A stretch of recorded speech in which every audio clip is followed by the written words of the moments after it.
Baay'ee namni lafa tana beeku eessa akka taate beekuun nama rakkisu magaalaa Radaadha. Fardaarota irratti argamna yeroo ammaan tana guyyaa irraa Jaafar Rubuu jirra. Akkasumas sa'a Jaafar Rubuu ta'uu daran taariikni guyyaa irraa guyyaa 12ti baatii 5ffaa 2022ffaa jechuudha. Zaamaarata keessa bu'uun hundanii kana fakkaataa jechuudha.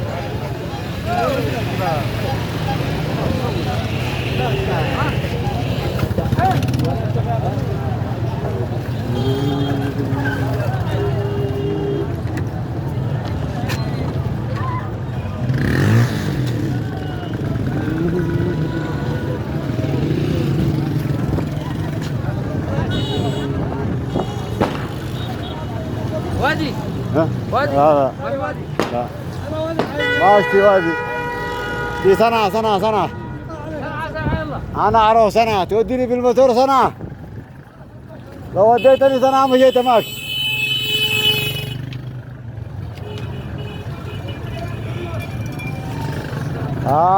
يا خارا طريق على خبر دي ما تشوفونه على خبر دي مسافي دلوقتي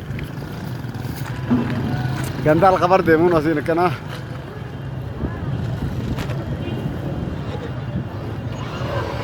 Ono jireenyi ilmaan Oromoodha.